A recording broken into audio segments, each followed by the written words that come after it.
ये कहानी है एक आशिकी की जो शुरू होने से पहले ही खत्म हो जाती है। हमारा अजय कॉलेज टाइम से ही एक लड़की से प्यार करता था और ऐसा वैसा प्यार नहीं करता था। पूरे कॉलेज में सिर्फ उसी के प्यार के चर्चे थे और उसकी और काजल की जोड़ी तो सबसे बेस्ट जोड़ी बताई जाती थी। पर आपको तो पता ही है सच्चे प्यार के साथ होता क्या है और सच्चा प्यार मिलता ही कहाँ है। लेकिन कहते हैं ना, अगर सब कुछ मिल जाए तो जिंदगी में तमन्ना किस चीज की करोगे। कुछ अधूरी ख्वाहिशें ही तो जिंदगी जीने का मजा देती हैं। तो हमारे अजय के साथ भी कुछ ऐसा ही हुआ। अजय और काजल का ब्रेकअप हो गया था किसी रीजन के कारण और अब हमारा अजय देवदास बनकर घूमता है। क्या यार अजय, कब तक काजल की याद में ऐसे ही बैठा रहेगा? अरे कुछ करेगा या नहीं, या पूरी उम्र ऐसे ही रोते रोते बिता देगा? अरे भूल जा यार, उसे कोई फायदा नहीं है याद करके, वो जा चुकी है अब। एक उसकी याद ही तो बची है। तू कह रहा है उसे भी भूल जाऊं, मैं उसे भूल जाऊं? ऐसा हो नहीं सकता। और वो मुझे भूल जाए, ऐसा मैं होने नहीं दूंगा। लेकिन क्या फायदा, अब तक तो बहुत देर हो चुकी है। अब मैं चाहकर भी उसे पा नहीं सकता। वो एक मेरा सपना है। जिंदगी भर उस सपने को देखकर उसकी यादों को मैं भुला नहीं सकता, क्योंकि मैं बस उसका हूं। और तू मुझे ये मत बोलियो भाई कि मैं उसे भूल जाऊं, क्योंकि उसकी यादें ही हैं जिसके कारण मैं जी रहा हूं, वरना मैं तो कब का मर चुका हूं। अरे ठीक है भाई, तुझे जैसे रहना है रह, मैं तुझे कुछ नहीं कहूंगा, पर कम से कम अंकल आंटी के बारे में तो सोचता। अरे उनका एक लौता बेटा है तू, वो तुझसे कितनी उम्मीदें रखते हैं और तू एक लड़की के चक्कर में खुद को तबाह कर रहा है। अरे कुछ तो अपने माँ बाप के बारे में सोच यार। तो तुझे क्या लगता है ये सब कुछ मैं जानबूझ के करता हूँ? हाँ, मुझे अच्छा लगता है ये सब करना। मेरी माँ का, मेरे पिता का दिल दुखता है। मुझे अच्छा लगता है ये सब करना, लेकिन मैं क्या करूं? उसके बिना मैं जी नहीं पा रहा, उसे मैं भूल नहीं पा रहा। और तुझे पता है आज जो मैं जी रहा हूं ना, उसका कारण क्या है? मेरे माँ बाप, उनके लिए जी रहा हूं मैं, वरना उसके जाने के बाद मैं अपनी जान दे देता। अरे वही तो बोल रहा हूँ तुझे यार, जीना है तो अच्छे से जी। तू ऐसे घुट घुट के जी रहा है ना, मुझसे ये देखा नहीं जा रहा। अरे मैं तो तेरा दोस्त हूँ, तू अपने माँ बाप के बारे में सोच, उन पर क्या बीतरी होगी। मुझे पता है भाई, मुझे पता है। मैं हर दिन कोशिश करता हूँ कि मैं काजल को भूल जाऊं, लेकिन मैं नहीं भूल पाता। मैं नहीं भूल पाता भाई, मैं नहीं भूल पाता। मुझे अभी और समय की जरूरत है। तुम लोग थोड़ा मुझे वक्त दे दो और मुझे अकेला छोड़ दो। मैं कोशिश करूंगा कि मैं उसे भूल जाऊं। ठीक है भाई, तुझे जितना टाइम चाहिए ले। मैं बस तुझे इतना कहना चाहता हूँ कि इस गम को अपनी जिंदगी मत बना, जाने दे। अजय के घर वाले उस रूम के बाहर खड़े होकर अमन का वेट कर रहे होते हैं। बेटा अजय ठीक तो है ना? क्या बोला वो? हाँ बेटा, बताओ ना क्या बोला वो? आप लोग टेंशन मत लीजिए, ठीक है वो, बस उसे थोड़ा टाइम दे दीजिए, वो खुद ब खुद अपने आप ठीक हो जाएगा। आप लोग बस हिम्मत मत हारना। अमन ये सब कुछ बोलकर वहाँ से चला जाता है। पर आप लोग तो जानते ही हैं कि एक दिल हारा हुआ आदमी उस पंछी की तरह है जिसे अपने पंखों से ही भरोसा उठ गया है और इसको ठीक करने के लिए उसको लाइफ में बस एक उम्मीद की जरूरत होती है। पर अभी हमारे अजय के जीवन में ये उम्मीद तो कहीं दूर तक नजर आ ही नहीं रही थी। अजी सुनते हो, मुझे तो बहुत टेंशन हो रही है हमारे अजय के लिए। पहले कितना हंसता खेलता रहता था, पर अब देखो ना कुछ बोलता है ना कुछ खाता है, बस अपने कमरे में बैठा रहता है वो। टेंशन तो मुझे भी बहुत है, पर मुझे अपने बेटे पर भरोसा है, वो खुद को संभाल ही लेगा। कुछ टाइम ऐसे ही बीत जाता है। अजय भी खुद को धीरे धीरे संभाल लेता है, जिसको देखकर उसके माता पिता बहुत ही खुश होते हैं। वो लोग अजय की शादी करने के बारे में सोचने लगते हैं। बेटा अजय, हम सोच रहे हैं कि तेरी शादी कर दे, इसी बहाने हमारा भी थोड़ा मन लग जाएगा। अब घर में कोई है ही नहीं जिसके साथ हम बातें कर सके, सुख दुख बांट सके। बहू के आने के बाद घर में बच्चे भी हो जाएंगे, तो उनसे घर में चहल पहल होगी और हमें भी अच्छा लगेगा। माँ, मुझे नहीं लगता मैं शादी के लिए तैयार हूँ, तो आप इन सब बातों को ना भूल जाओ और मुझे थोड़ा समय दे दो। मुझे समय चाहिए, मैं अभी इन सब के लिए तैयार नहीं हूँ। बेटा समय के साथ सब ठीक हो जाएगा। अगर तुम किसी को अपनी जिंदगी में आने नहीं दोगे तो किसी को कैसे भुला पाओगे? मुझे लगता है तुम्हें अब शादी कर लेनी चाहिए, जिससे तुम्हारा मन वहाँ से भटक जाए और तुम अपनी जिंदगी में आगे की ओर बढ़ो और एक नई शुरुआत करो। हमें समय के साथ बदल जाना चाहिए बेटा।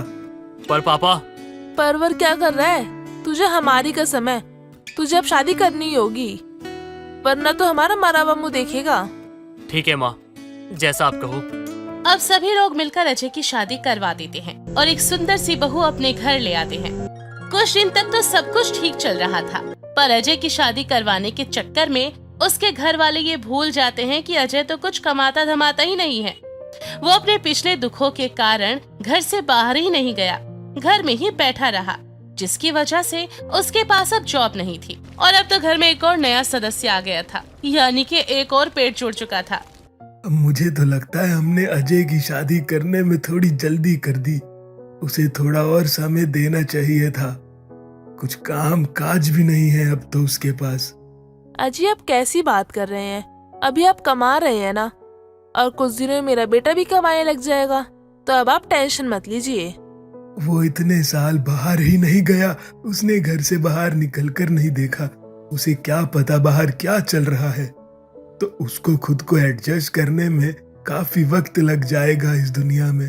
और बहू तो नहीं देखेगी कि उसका पति किस बुरे समय से गुजर रहा है। अरे उसको तो अपने शौक पूरे करने होंगे ना। अजी, कोई बात नहीं, जैसे हमने अजय को पहले थोड़ा वक्त दिया था, हम अभी भी उसे थोड़ा वक्त दे देंगे। आप टेंशन मत लीजिए। जैसे हम लोगों ने अजय पर भरोसा रखा है, वैसे ही हम आगे भी रखेंगे, और कुछ न कुछ तो कर ही लेगा वो। हाँ जी, आप ठीक कह रहे हैं। हम अपने बेटे को थोड़ा वक्त दे सकते हैं। ऐसे ही थोड़ा वक्त और बीत जाता है, पर अजय नौकरी के लिए तलाश नहीं करता। वो घर में ही बैठा बैठा फोन चलाता रहता है, जिसके कारण उसकी बीवी तो उससे तंग हो जाती है और वो अपनी सास के पास जाकर कहती है, माँ जी, अजय जी सारा दिन घर में बैठे रहते हैं, ना कुछ कमाते हैं और ना ही कुछ धमाते हैं। ऐसे कब तक चलेगा? मुझे तो ये सिस्टम अच्छा ही नहीं लग रहा है, और लोग भी इन्हें कुछ ना कुछ बोलते रहते हैं। मेरे घर में मेरा भाई कभी घर में बैठा ही नहीं है। मेरे पिता ने तो बचपन में ही अपने पिता को कमाते हुए देखा और उनके जैसे कमाने चले गए। उन्होंने तो स्कूल में पढ़ाई भी नहीं करी। यहाँ पर तो पता नहीं क्या सिस्टम है। अजय जी तो पूरा दिन रूम में पड़े रहते हैं और घर से बाहर निकलते ही नहीं हैं। अरे बेटा, ऐसी कोई बात नहीं है, वो खुद को संभाल रहा है, उसे थोड़ा सा वक्त लगेगा। खुद को संभाल रहे हैं, पर किस चीज से? इसका मतलब उसने तुझे अभी तक बताया नहीं? क्या नहीं बताया मम्मी जी?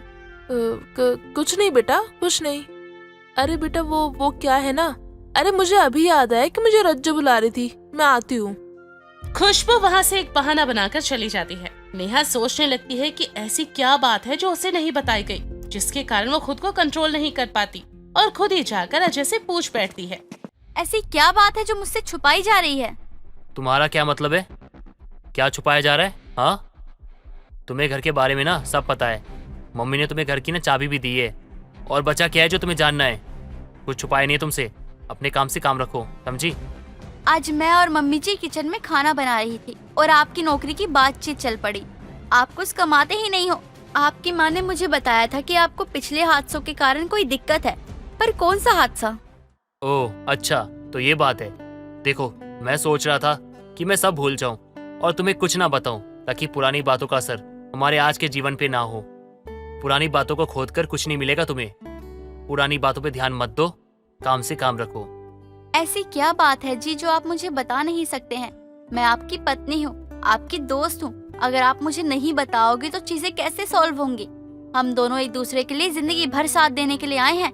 मैंने ये वचन दिया है और मैं अपने वचनों की पक्की हूँ। अजय नेहा को सारी बातें बताता है कि उसकी एक गर्लफ्रेंड हुआ करती थी जिसका नाम काजल था। उनके बीच सब कुछ अच्छा चल रहा था। उन दोनों का फ्यूचर सिक्योर करना था। वो जॉब भी करने लगा था। आगे चलकर उस लड़की से वो शादी करना चाहता था। वो जॉब भी करने लग गया और जॉब के बाद बहुत बिजी रहने लगा, जिसके कारण काजल और उसके बीच दूरी आ गई और 7 साल का रिलेशन 7 दिनों में ही टूट गया, जिसके कारण उसकी कभी हिम्मत नहीं हुई कि वो दोबारा जॉब पर जा सके। उसे डर था कि वो वापस से अपनों को खो देगा। बस इतनी सी बात? आप ये बात बताते हुए मुझसे घबरा रहे थे। देखो जी, मैं आपके साथ हूँ। आपको डरने की कोई जरूरत नहीं है। अगर आपको बाहर जाके जॉब नहीं करनी तो मत करिए। मैं उस टाइप की लड़कियों में से नहीं हूँ जो मैं अपने लाइफ पार्टनर को छोड़ दूँ। वो भी बस इसलिए कि वो मेहनत कर रहा था। तो आपको टेंशन लेने की जरूरत नहीं है, आप थोड़ा टाइम ले सकते हैं, मैं आपके साथ हूँ। क्या तुम्हें कोई परेशानी नहीं है? मैंने तुम्हें अपनी एक्स के बारे में बताया है, जिसके कारण मैं जॉब नहीं करता। फिर भी तुम्हें कोई दिक्कत परेशानी नहीं हो रही? जी नहीं, हर किसी का पास्ट होता है और वो पास्ट बीत चुका है, तो हमें उसको आगे नहीं लेकर जाना चाहिए, उसे कुछ सीख कर हमें आगे बढ़ना चाहिए। और मैं भी आपसे यही उम्मीद रखती हूँ कि आप आगे बढ़ जाएंगे। मैं कोशिश कर रहा हूँ कि अपने अतीत को भुलाकर तुम्हारे साथ आगे बढ़ूं और तुम्हारे साथ खुश रहूं। लेकिन मैं क्या करूं? मैं मजबूर हूँ, ना चाहते हुए भी हर समय, हर दिन, हर वक्त बस उसी के बारे में सोचता हूँ। कोई बात नहीं जी, मैं आपके साथ हूँ, आप टेंशन मत लीजिए। ऐसे ही कुछ समय और बीत गया और धीरे धीरे अजय के मन में नेहा के लिए प्यार बढ़ने लगता है। पर कहते हैं ना, प्यार को नजर लगते देर नहीं लगती। नेहा की माँ उसके ससुराल आती है। अरे माँ, आप अचानक से कैसे? मुझे यहाँ आने का कोई शौक नहीं है, वो तो तेरे भाई की शादी है, इसलिए तुझे कार्ड देने आ गई मैं। नहीं तो मेरा यहाँ से कोई लेना देना नहीं। वो तो तेरे भाई की तू एक लौती बहन है और उसने जिद की थी मुझसे, इसलिए मैं तुझे कार्ड देने आई हूँ। उसकी शादी है, और हाँ, उसकी शादी में अपने पति को लेकर मत आना, बेरोजगार कहीं का, कुछ कमाता धमाता तो है नहीं, उधर आके हमारी बेइज्जती और करवा देगा। माँ, आप इतनी बदतमीजी से कैसे बात कर रही हैं? मेरे ही घर में आके आप मेरे ही पति को बुरा भला बोल रही हैं। कुछ शर्म कीजिए, वो आपके दामाद हैं और आप जैसा ही वो मेरा ख्याल रखते हैं, मेरी हर जरूरतों को पूरा करते हैं। अच्छा, तो वो तेरी जरूरतें पूरी करता है? अरे वो क्या तेरी जरूरत पूरी करता होगा, बल्कि तू ही उसकी जरूरतें पूरी करती होगी। कुछ कमाता धमाता तो है नहीं, पूरे दिन घर में पड़ा रहता है, उसके कारण आए दिन समाज में हमारी इतनी बेइज्जती होती रहती है। अगर आपकी इतनी ही बेइज्जती हो तो हमेशा के लिए हमसे रिश्ता तोड़ दीजिए, हमें कोई जरूरत नहीं है ऐसे रिश्तों की। हाँ, तो मैं कौन सा तुमसे रिश्ता रखकर खुश हूँ? वो तो तुम्हारा भाई है ना, उसने मेरे साथ जिद की थी कि तुम्हारे घर पर आना है, वरना मेरी कोई इच्छा नहीं है तुम्हारे घर पे आने की। अजय ये सारी बातें सुन लेता है और रूम से बाहर आता है। मम्मी जी, आप नमस्ते। हाँ हाँ नमस्ते। ये लीजिए मम्मी जी, ये क्या है? ये गाड़ी की चाबी है जो मैंने ली थी अपने साले को देने के लिए। सोचा था शादी के दिन दूं, लेकिन अब सोच रहा हूँ पहले ही दे दूं। आप इसे रख लीजिए, मना मत कीजिएगा प्लीज। क्या, गाड़ी की चाबी? हाँ मम्मी जी, मुझे पता है, जो आदमी कुछ कमाता नहीं है ना, समाज उसे ना देखकर इज्जत नहीं देती। लेकिन आप ना चिंता मत कीजिए, मैं वर्क फ्रॉम होम करता हूँ, मतलब पैसे कमा रहा हूँ मैं, और आपकी बेटी को बहुत खुश रखता हूँ, और मैं आपकी बेटी से बहुत प्यार भी करता हूँ, इसी के लिए मैं जॉब करने लगा। हाँ, मैं मानता हूँ मुझे बाहर जाने में दिक्कत थी, लेकिन घर से काम करने में मुझे कोई दिक्कत नहीं है, इसलिए मैं घर से काम कर रहा हूँ। मुझे माफ कर दो बेटा, मुझे पता नहीं था कि तुम कमाते हो।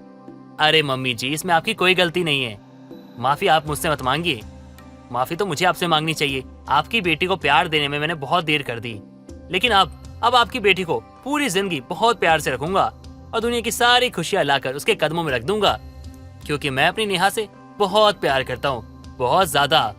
अजय बस नेहा का है और नेहा अजय की, और आप तो हमारी माँ है, और भला माँ की बातों का बुरा बच्चों को कैसे लग सकता है? हमें आपकी बात का बुरा नहीं लगा है। नेहा अजय की बात सुनकर बहुत खुश होती है और वो उसे अपने गले से लगा लेती है। अजय भी अब अपनी पुरानी यादों को भुलाकर नेहा के साथ हंसी खुशी अपना फ्यूचर प्लान करने लगता है और अच्छी जॉब भी ढूंढ लेता है और अपनी पुरानी जिंदगी को अलविदा करके एक नई जिंदगी की शुरुआत करता है।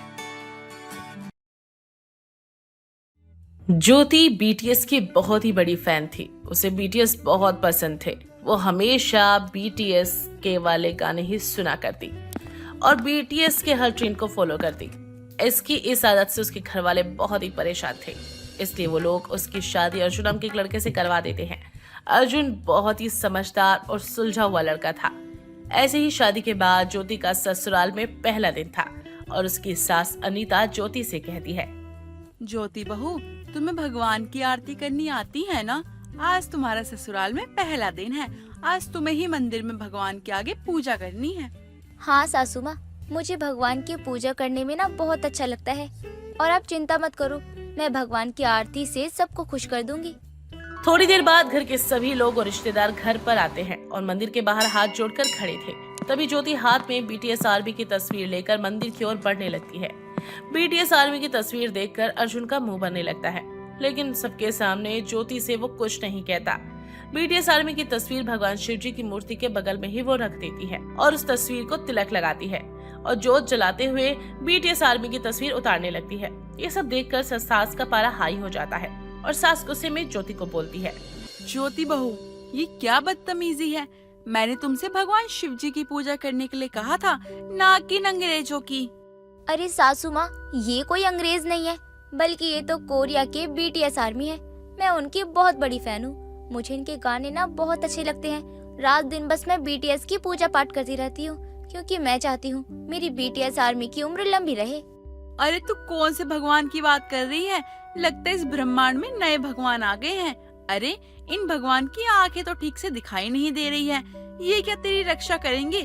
क्यों हमारी सभ्यता का मजाक बनाने में लगी हुई है तू? सासू माँ, कैसी गवारों वाली बातें कर रही हो आप?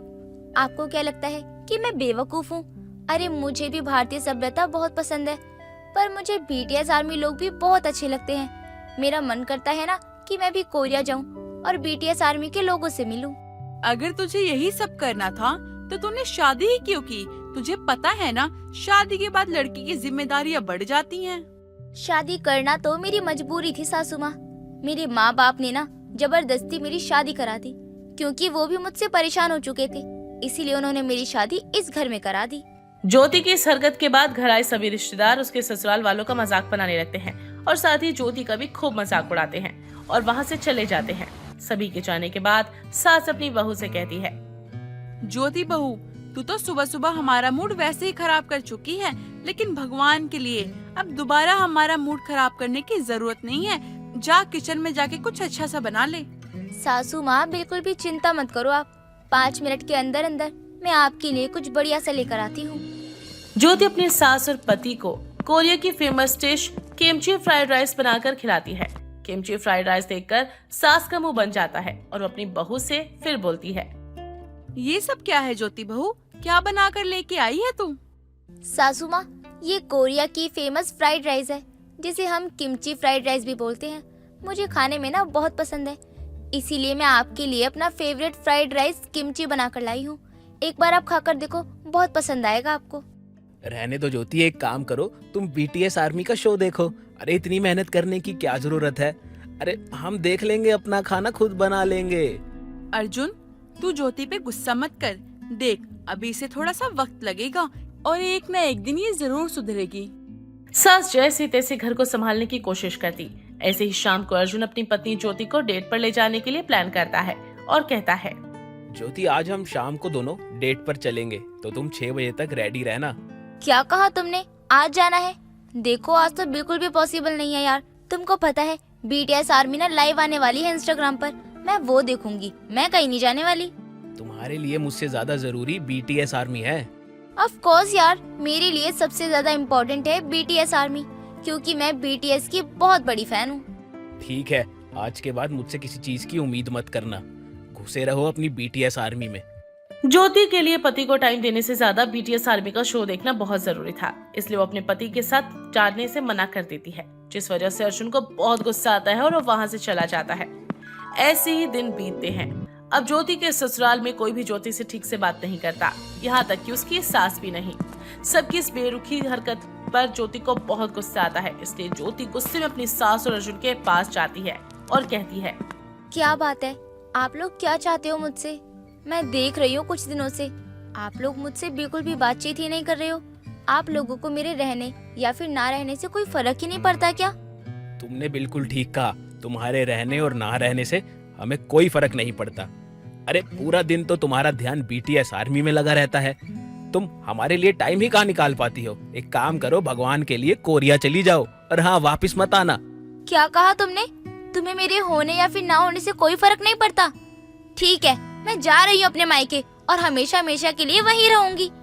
ज्योति को गुस्सा आ जाता है और अपना घर छोड़कर मायके चली जाती है। मायके जाने के बाद ज्योति अपने माता पिता को सारी बात बताती है। सारी बातें सुनने के बाद ज्योति की माँ और पिता ज्योति से कहते हैं, देख बेटा, तेरी हरकतों से तो हम भी परेशान थे, इसलिए ऐसा नहीं है कि हम तेरे माँ बाप हैं तो तुझे हमेशा तेरे गलत पे भी सपोर्ट करेंगे। हम चाहते हैं कि तेरा घर अच्छे से बस जाए, इसलिए तो वापस अपने ससुराल चली जा, क्योंकि इसमें गलती तेरी है। देख, किसी का फैन होना गलत बात नहीं है, पर अपने घर गृहस्थी और अपने परिवार को इम्पोर्टेंस ना देना, यह भी तो गलत बात है ना। पापा, मुझे तो ऐसा लगा था कि कम से कम आप तो मुझे समझोगे, पर यहाँ आकर तो ऐसा लग रहा है जैसे मैंने खुद ही अपनी इंसल्ट करा ली है। देख बेटा, एक सिंपल सी बात तुझे मैं समझाऊंगा। तेरी माँ इतने सालों से मेरे साथ है। अगर मैं तेरी माँ को प्यार ना करता, इम्पोर्टेंस ना देता, तो अब तक वह मेरे साथ ना होती। ज्योति के माता पिता ज्योति को अच्छे से समझाते हैं और ज्योति को अपना सामान लेकर वापस ससुराल भेज देते हैं और वो वापस आती है और अपने ससुराल वालों से माफी मांगती है। सासू माँ, मुझे माफ कर दीजिए, मुझसे बहुत बड़ी भूल हो गई। मेरे माँ बाप ने मुझे बहुत अच्छे से समझाया है कि किसी का फैन होना गलत नहीं है, पर सबसे ज्यादा इम्पोर्टेंट है अपने घर गृहस्थी को संभालना और अपने परिवार वालों को टाइम देना। अर्जुन, मुझे माफ कर दो। जाने अनजाने में मैंने तुम्हारे साथ भी बहुत गलत किया है। अभी हमारी नई नई शादी हुई है और मुझे बीटीएस आर्मी से ज्यादा तुम्हें टाइम देना जरूरी था। चलो अच्छा है, अगर तुम्हें अपनी गलती का एहसास हो ही गया है तो। तेरे पिता ने बिल्कुल ठीक कहा है। हमें भी शाहरुख खान, सलमान खान, हर कोई पसंद है। इसका मतलब ये थोड़ी है कि हम उनके चक्कर में अपना घर परिवार सब कुछ छोड़ दे। अगर कोई मुसीबत आती है ना हमारे ऊपर, तो हमारी फैमिली होती है साथ में, ना कि ये लोग। आप बिल्कुल ठीक कह रही हो सासू माँ। अब मुझे अच्छे से समझ आ चुका है कि सबसे इम्पोर्टेंट अपनी फैमिली होती है, उसके बाद ही कुछ और होता है। अर्जुन और उसकी माँ दोनों ज्योति को माफ कर देते हैं और फिर से अपना लेते हैं, जिसके बाद ज्योति सबसे पहले पूरे परिवार को टाइम देती है और बाद में ही बीटीएस आर्मी का शो देखती है। सुमन की शादी पटना जिले के छोटे से गांव में होती है। सुमन बहुत ही सुंदर थी, लेकिन वो सुंदर होने के साथ साथ वो बहुत ज्यादा दयालु भी थी। सारी विधि विधान के साथ उसका गृह प्रवेश होता है। शादी के अगले दिन सुमन की सास सरला उसको बहुत ही सुंदर साड़ी देती हुए कहती है, ये ले बहू, ये हमारी पुश्तैनी साड़ी है। माँ जी, इस साड़ी का रंग कितना प्यारा है। इतनी सुंदर साड़ी पहले के जमाने में मिलती थी क्या? हाँ बहू, ये साड़ी मेरी सास को उनकी सास ने दी है और मेरी सास ने मुझे। अब मैं तुझे दे रही हूँ और तू अपनी बहू को दियो। बहुत सुंदर साड़ी है माँ जी। सरला सुमन को पुश्तैनी साड़ी के बारे में बता ही रही होती है, तभी सरला की चंट पड़ोसन विमला वहाँ आती है। बहू, ये कोई ऐसी वैसी साड़ी नहीं है, ये पूरे 100 मीटर की साड़ी है और तुझे ये पहनना पड़ेगा। क्या 100 मीटर की साड़ी? इस साड़ी को पहनते पहनते तो मुझे पूरा दिन निकल जाएगा, तब भी साड़ी नहीं पहन पाऊंगी। तो क्या हुआ बहू, अब साड़ी दी है तो पहनना तो पड़ेगा ही ना। बस कर विमला, मेरी बहू को परेशान क्यों कर रही है? जब मेरी सास ने मुझे ये साड़ी दी, मैंने भी ये साड़ी कभी नहीं पहनी, बस संभाल के रखा है। बोलो भला, फिर इस पुश्तैनी साड़ी का फायदा है क्या, जब इसको पहनना ही नहीं है तो? जरूरी नहीं पुश्तैनी साड़ी को पहना ही जाए, कभी किसी के भले के लिए या फिर किसी के जरूरत के समय काम आ जाएगी। हाँ, देखते हैं तेरी 100 मीटर की साड़ी किस काम आएगी। विमला इतना बोलती है और सुमन की मुंह दिखाई करके सभी औरतें अपने अपने घर चली जाती हैं और सरला भी सुमन को आराम करने कमरे में भेज देती है। कमरे में जाते ही सुमन अपनी 100 मीटर की साड़ी देखकर खुद से बोलती है, ये साड़ी कितनी प्यारी है। इसको देखकर मन कर रहा है कि इसको एक बार पहन लूं, लेकिन अकेले इतनी बड़ी साड़ी कैसे पहन पाऊंगी। एक बार तो खोलकर देख लेती हूँ कि कैसी साड़ी है, अंदर की डिजाइन भी देख लूंगी। सुमन को साड़ी देखने का बहुत मन करता है और वो साड़ी खोलकर पहनने की कोशिश करती है। कुछ देर साड़ी पहनने की कोशिश करने के बाद वो थक कर बैठ जाती है और खुद से बोलती है, हे भगवान, ये साड़ी कितनी लंबी है। मैं तो साड़ी लपेट लपेट कर थक गई हूँ, अब इसको समेटने की हिम्मत नहीं है। एक काम करती हूँ, माँ जी को बुलाकर साड़ी समेटवा लेती हूँ। सुमन सरला को आवाज लगाकर अपने कमरे में बुलाती है। सरला कुछ देर बाद उसके कमरे में आती है। क्या हुआ बहू, तुझे कुछ चाहिए क्या? हाँ माँ जी, आपकी थोड़ी सी मदद चाहिए इस साड़ी को समेटने के लिए। हे भगवान, ये साड़ी तूने खोल क्यों दी? तुझे पता है इस साड़ी को समेटने में बहुत वक्त लग जाता है। 2-3 मीटर की साड़ी नहीं है ये, बल्कि पूरे 100 मीटर की साड़ी है। मुझे माफ कीजिएगा माँ जी, पर मेरा मन किया कि एक बार इस साड़ी को पहन लूं। वैसे साड़ी कहाँ से मंगवाई थी? इस साड़ी को खुद पूर्वजों ने बनवाया था, लेकिन इस साड़ी को आज तक किसी ने नहीं पहना क्योंकि ये बहुत लंबी है, इतनी लंबी कि इसे टेंट बनाकर तैयार हो जाएगा। हाँ माँ जी, इसको देखकर ऐसा ही लग रहा है। सुमन और सरला साड़ी को समेटते हुए बातें करते हैं और कुछ ही देर में दोनों मिलकर साड़ी को समेट लेते हैं।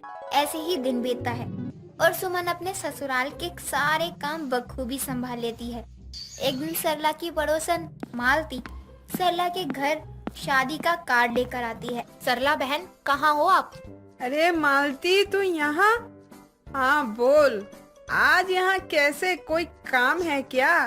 नहीं, कोई काम नहीं है। ये मेरी बेटी की शादी का कार्ड है। आप और आपके परिवार को जरूर आना है।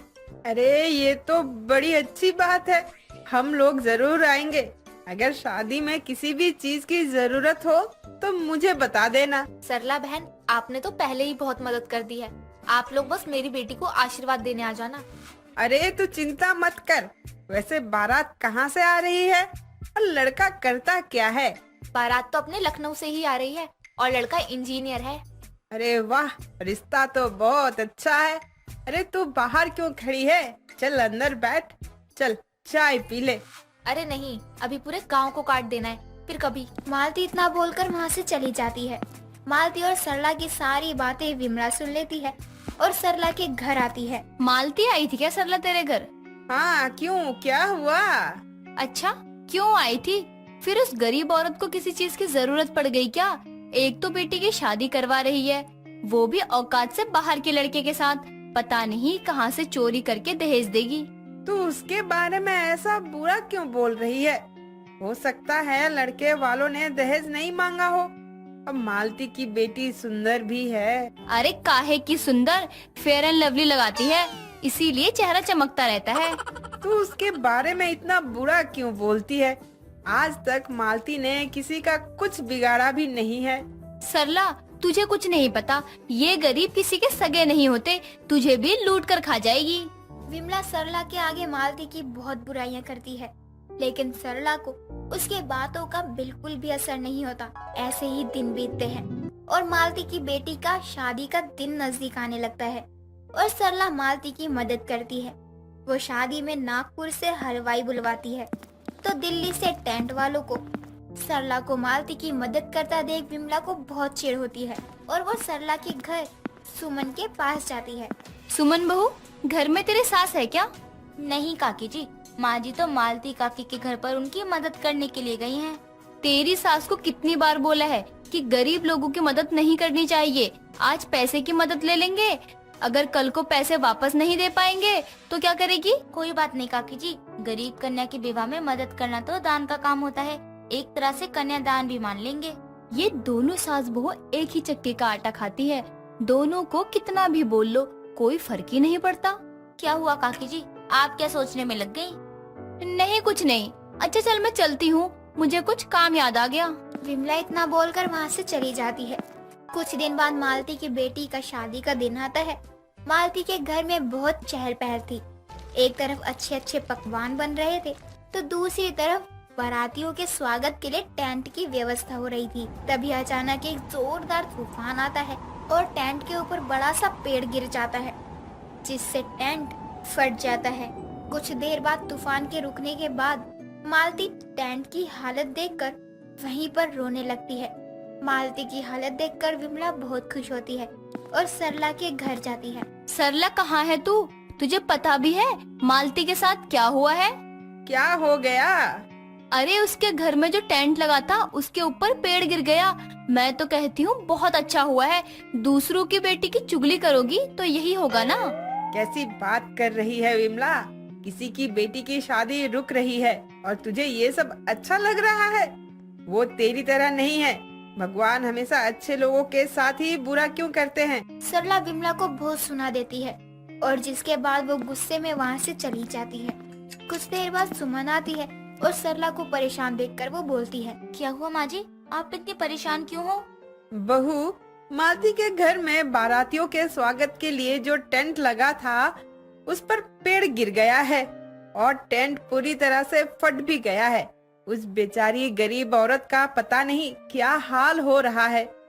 अभी तो कोई और टेंट वाला भी नहीं आ रहा क्योंकि शादी का समय और सारे टेंट बुक है। बहुत बुरा हुआ माँ जी ये तो, लेकिन हम इसमें कर भी क्या सकते हैं? अगर कुछ हो सकता है और बहुत सारी जोड़ जोड़ कर टेंट बना देंगे तो। सुमन की साड़ी वाली बात सुनकर सरला को अपनी बहू की 100 मीटर की साड़ी की याद आती है और वो कहती है, बहू एक काम कर, अपनी 100 मीटर वाली साड़ी निकाल कर ला। अब हम मालती की मदद करेंगे। पर माँ जी साड़ी का इससे क्या लेना देना? देख बहू, तेरी 100 मीटर की साड़ी हम लोगों में से कोई नहीं पहनता। वो बहुत समय से बस पुश्तैनी हो रही है। हम उसे साड़ी का टेंट बनाकर मालती की मदद करेंगे और हमें साड़ी के लिए कहने वाला भी कोई नहीं है, ना मेरी सास ना उनकी सास। सुमन सरला की बात से सहमत होती है और अपनी 100 मीटर की साड़ी से मालती की बेटी की शादी का टेंट बनाने के लिए दे देती है। उस टेंट को देखकर कोई कह नहीं सकता कि ये साड़ी का बना है। ये सब देखकर मालती सरला के आगे हाथ जोड़ती है और शुक्रिया बोलती है। रात को बारात आती है और कुशल मंगल से शादी पूरी धूमधाम से हो जाती है और इस तरह से बहू की 100 मीटर की साड़ी से एक गरीब लड़की की शादी सफल होती है। रवि बहुत ही बदतमीज था। वो बात बात पर बस एक ही चीज बोलता, अपने बाप को मत सिखा। ये बोलकर वो बात किया करता था। ऐसे ही एक दिन रवि अपने दोस्त समीर के पास जाता है और कहता है, और समीर कैसा है, सब कुछ ठीक है ना? हाँ भाई, जिंदगी बस धक्का देके चल रही है और कुछ नहीं। हाँ, वैसे तू कल तो अपना आईफोन लेने गया था ना, क्या हुआ, लेके नहीं आया? कैसी बात कर रहा है भाई? मैं अगर फोन लेने गया हूँ तो इसका मतलब मैं फोन लेकर ही आऊंगा ना। अच्छा, जरा फोन के फीचर तो दिखा। और कौन सा आईफोन लिया है? भाई मैंने तो सस्ता ही लिया है। अरे बता तो सही, कितने का लाया है? बस भाई 72,000 का फोन है, आईफोन 14 लाया हूँ। इसके फीचर की क्या बात करूँ, बिल्कुल मलाई की तरह चलता है ये फोन। समीर रवि को अपने फोन के फीचर के बारे में बताने लगता है। रवि उसकी बातें सुनकर मन में बोलता है, बड़ा आया आईफोन वाला, इसको क्या पता मेरे बाप के पास बहुत पैसा है। इतना पैसा है ना, वो तो आईफोन की कंपनी खरीद ले। लेकिन क्या करे, वो बात अलग है कि मेरा बाप खरीद के मुझे देगा नहीं कुछ भी, वरना मैं भी ना इसकी तरह आईफोन लेकर ना घूमता। पता नहीं क्या समझता है अपने आप को। क्या हुआ भाई, क्या सोचने लग गया तू? तू मेरी बात सुन रहा है कि नहीं? हाँ हाँ, सुन तो रहा हूँ, बोलना क्या कह रहा था? भाई मैं तुझे इस फोन की सबसे अच्छी चीज बताता हूँ। इस फोन में 6 एलिमेंट लेंस हैं। हाँ हाँ मालूम है, अपने बाप को मत सिखा, समझा? क्या बोला? तू मेरा बाप है? साले मैं तेरा बापू, समझा? रवि और समीर में इस बात पर दोनों एक दूसरे की कमीज का कॉलर पकड़ लेते हैं और बहस करने लगते हैं। कुछ देर बाद दोनों अपने घर चले जाते हैं। ऐसे ही दिन बीतते हैं और एक दिन रवि के पिता पुष्कर घर में बैठकर टीवी देख रहे होते हैं। तभी अचानक पुष्कर से टीवी में स्लीप टाइम लगा देता है।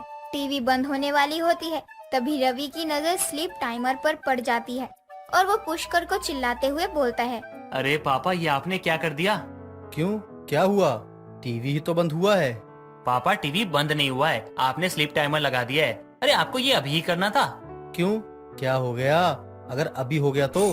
पापा यू नो व्हाट, कि टाइगर जिंदा है मूवी आ रही थी और अभी सलमान खान की फाइट होने वाली थी और आपने टीवी बंद कर दिया। अब 15 मिनट के बाद ही ऑन होगा। हाँ हाँ मालूम है, अपने बाप को मत सिखा। बड़ा आया सलमान खान की फाइट देखने वाला। और वैसे भी तुझे टीवी से क्या मतलब है? तू तो अपने फोन में घुसा हुआ था ना। पापा आपको नहीं पता है, मेरे पास एक हिडन टैलेंट है। मैं फोन चलाने के साथ साथ टीवी भी देख सकता हूँ। अच्छा जी, बहुत ही गंदी गलतफहमी पाले हुए हो बेटा जी। हाँ हाँ मालूम है, अपने बाप को मत सिखा। क्या बोला तूने? पापा वो गलती से मुंह से निकल गया पापा, वो मैं। रुक जा, तुझे बताता हूँ कि कौन किसका बाप है। पुष्कर रवि के पीछे डंडा लेकर उसके पीछे उसको मारने के लिए दौड़ता है। घर में पुष्कर को रवि के पीछे डंडा लेते भाग ही रहा होता है कि तभी रवि की माँ सरला वहाँ आती है। अरे अरे क्या हो गया? दोनों बाप बेटे घर में दौड़ क्यों लगा रहे हो? तुम्हारा बेटा अपने बाप का बाप बन रहा है, इसलिए। पापा मुझे माफ कर दो पापा, आगे से ऐसा कभी नहीं कहूंगा, पक्का नहीं कहूंगा। माँ पापा को समझाओ ना कि गलती से मुंह से निकल गया, आगे से कुछ नहीं कहूंगा। वो पापा पता है, वो सुबह मक्खन वाला पराठा खाया था ना, तो जुबान फिसल गई पापा। सॉरी पापा, अब से नहीं बोलूंगा ऐसा। नहीं बेटा, आज तो तेरा बाप तुझे बता ही देगा कि कौन किसका बाप है और कौन किसका बेटा। रुक जा तू भी। जाने दीजिए ना, इसने आपसे ही तो सीखा है। आप ही पूरे दिन बोलते रहते हो कि अपने बाप को मत सिखा, आखिर बेटा बाप पर ही तो जाएगा। हाँ पापा, माँ बिल्कुल सही कह रही है। पापा ये सब ना आपकी गलती है। अगर आप मेरे सामने ऐसा नहीं बोलते ना तो मैं थोड़ी ये सब सीखता, और मैं सीखता नहीं तो मैं कैसे बोलता। तो गलती तो आपकी हुई ना। हाँ रुक जा फिर, आज तेरी जुबान ही काट देता हूँ। ना रहेगी जुबान, ना ही ये फालतू का ड्रामा होगा। मेरी बोली बोल पाएगा तू आज के बाद। कल को किसी और के आगे ऐसा बोल दिया तो क्या कहेंगे लोग? लोग क्या बोलेंगे कि माँ बाप ने कैसी परवरिश दी है इसे। हाँ हाँ मालूम है, अपने बाप को मत सिखा। अरे यार फिर बोल दिया। रवि इतना बोलकर घर से बाहर निकल जाता है और अपने बाप से बच जाता है और खुद से बोलता है, देखा पापा, बाप बाप होता है और बेटा बेटा।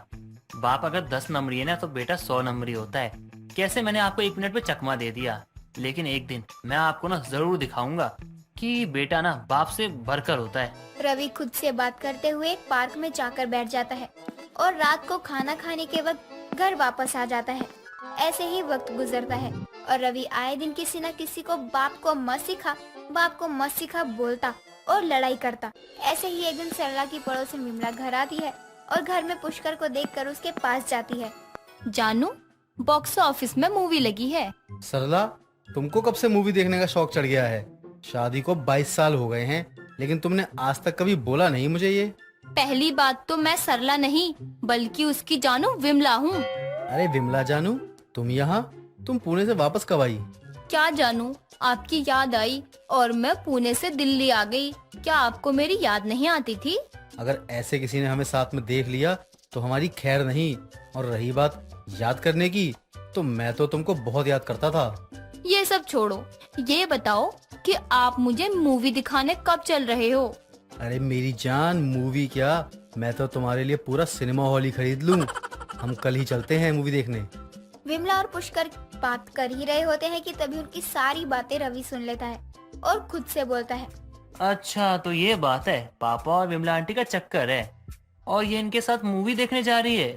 और मेरी माँ को आज तक फूल खरीद के नहीं दिया इस बुढ़े ने, और इनके लिए सिनेमा हॉल खरीद रहा है। क्या बात है पापा। और पापा जब देखो तब आप मुझे मारते रहते हो ना। अब देखो मैं आपके प्लान पे कैसे पानी फेरता हूँ। बहुत मारते हो ना आप मुझे। कल तो माँ के हाथ से ना आपको चप्पल नहीं खिलवाई ना तो मेरा नाम रवि नहीं। रवि इतना बोलकर दोनों के पास आता है और पुष्कर की तरफ देखकर बोलता है, हाँ हाँ मालूम है, अपने बाप को मत सिखा। रवि ये बोलकर वहाँ से भाग जाता है। विमला रवि को देखकर डर जाती है और अपने घर चली जाती है। अगले दिन सुबह सभी नाश्ता कर रहे होते हैं, तभी पुष्कर कहता है, सरला, मैं किसी काम से बाहर जा रहा हूँ, शाम तक वापस आ जाऊंगा। हाँ हाँ मालूम है, अपने बाप को मत सिखा। क्या बोला फिर तूने? क्या पापा, मैं आपको कैसे कह सकता हूँ? आप मेरे बाप हो और एक बेटा अपने बाप का बाप कैसे बन सकता है पापा? अरे मैं तो अपने दोस्त से फोन पे कह रहा था और आप पता नहीं क्या सोच लेते हो। सरला, मैं जाकर तैयार होता हूँ, किसी के साथ जा रहा हूँ, तुम कॉल मत करना, ठीक है? हाँ पता है किसके साथ जा रहे हो, अपने बाप को मत सिखाओ। भाई सुन लिया ना, अपने बाप को मत सिखा, मुझे पता है तू कहाँ जा रहे हैं। ठीक है, अब रखता हूँ फोन। रवि इतना बोलकर वहाँ से उठ जाता है और अपने कमरे की तरफ चला जाता है और पुष्कर भी अपने कमरे में तैयार होने चला जाता है। जैसे ही पुष्कर वहाँ से जाता है, रवि सरला को भी मूवी देखने जाने के लिए बोल देता है।